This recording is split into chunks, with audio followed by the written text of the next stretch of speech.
Hi everybody, welcome back to another Future Tech podcast series. My name is Charlie Sell, I'm the Group MD at Arrows Group, and this podcast is focused on STEM graduates who are either starting their university course or soon to come to an end.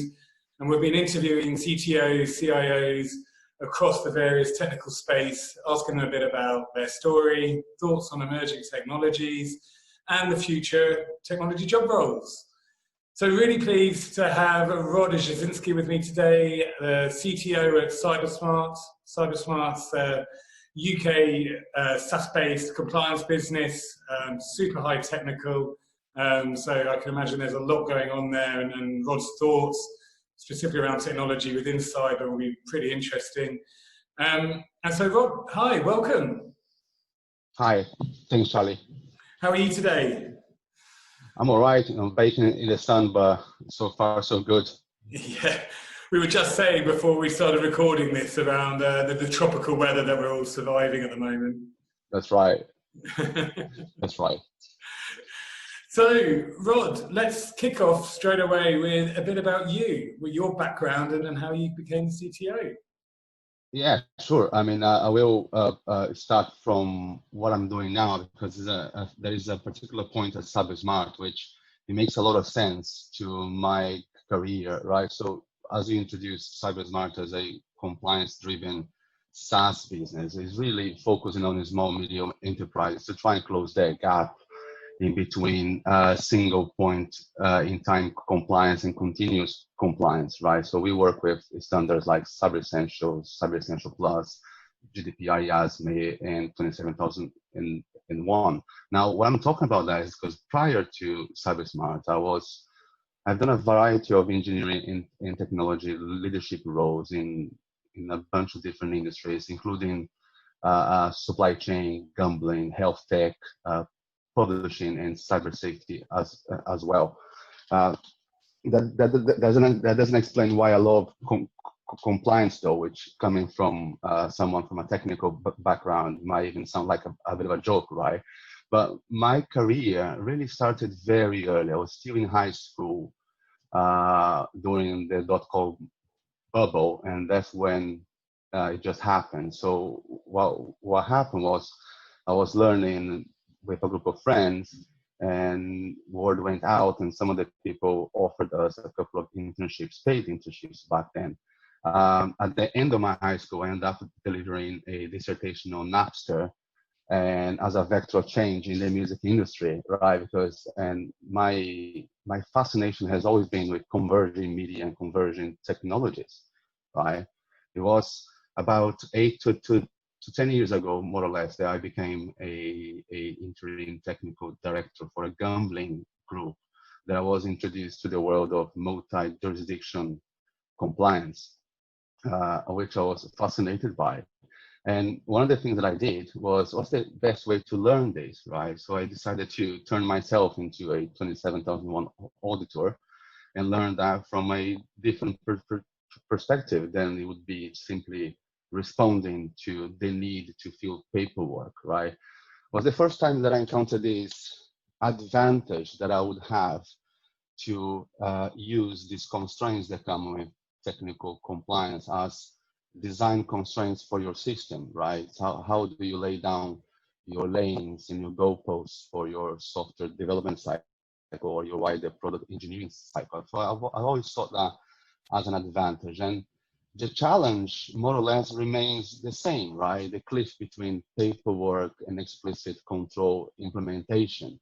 Those two sides are still have a faint image of each other, right? So, and that's what brings me to Cybersmart, really, to try and close that gap.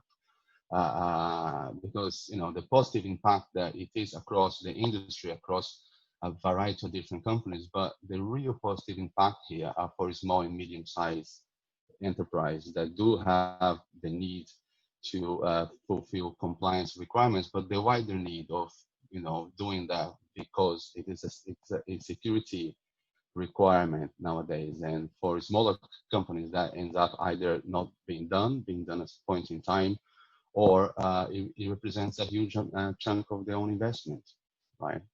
So that the reason I'm talking about this during my career and background is because from the beginning, right, I was never, I never went to a technical university. I started before that, before I went to uni. By the time I went to uni, I was already a co-founder of a small agency, right?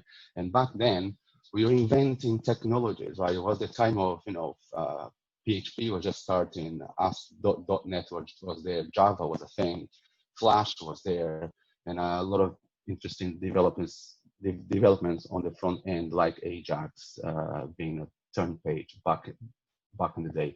But back then, the thing that really got me excited in this was the ability to invent things, right? To create something that wasn't done before, and I think that has to do with a much earlier the desire that I had of working with converging medias and converging technologies. So I naturally bring that to every single thing that I do, right? I think.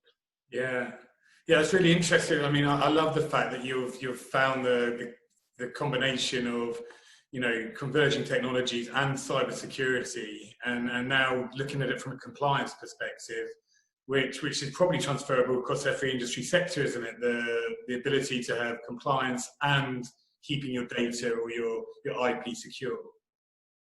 Yeah, the way I've always saw that was there is definitely an evolution in the market that leads to that scenario, right? Which you can talk more about that later. But from a wider perspective, and to your point, right, what you don't want to do is having to retrofit controls on top of existing systems, right?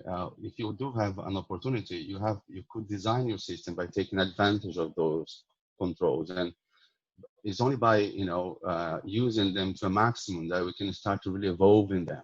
And to your point on con convergence, this is exactly what CyberSmart is, right? We do have paper-based compliance documents. There has been attempts of codifying that, but because it falls on under the realm of how does it connect them to wider stakeholders of those controls, like security and risk, right? So to try and start understanding contexts like that, it implies converging different technologies to tackle that subject. It's not only a software engineering challenge, right? And I would say that that's the easiest challenge, right? The real challenge is to create real models that can actually work. When you think about concepts like the future of trust, right? The future of trust is exactly that. Is the future of cybersecurity. It depends on risk and trust factors, right? We did have plans at CyberSmart that asked us to remove certain aspects of automation, right? Not because they don't trust CyberSmart, or no, they need to see what it's going to do before it does. Yeah. Right. So we, when it comes to the future of cybersecurity, that is inevitably deeply linked to the future of trust, right? And that's a fascinating subject, right? With compliance, we are just trying to augment that in a way, right? But the real big question is the future of trust, in my opinion. Yeah, fascinating. So thinking about the future of trust and being able to trust systems and the evolvement of technology specifically, because I think that's also a really poignant point around how automation, although it's the future, can also be a risk to a business if they can't see what's going to happen before the software or programs are started initiating. What's your thoughts on emerging technologies? Where do you see the world of technology? I think a thought of my thing was just later that I learned to use my other passion, my passion for conversions, to look at the emerging technologies nowadays from that perspective. So, if I look back on my 20 years, went from building programming languages to building tools with those programming languages to building frameworks, and now then we build tools that build tools and tools that build tools that build tools, right? So our layers of abstraction, so we are still getting, and we're still getting comfortable, because so the question is not only privacy. Build on this show, gonna be very, very nice thing to have. It's a milestone until the basis is that they use these concepts. So you made things, but now can we present, this has been, and it is already happening. You have to that you need there. You need a multitude. So when you start having other things from the systems interactions with you, because I still feel that from so people are finding last few years doing. Having spoken to quite a few, the sort of the future of even develops, AI may even take that to the next phase.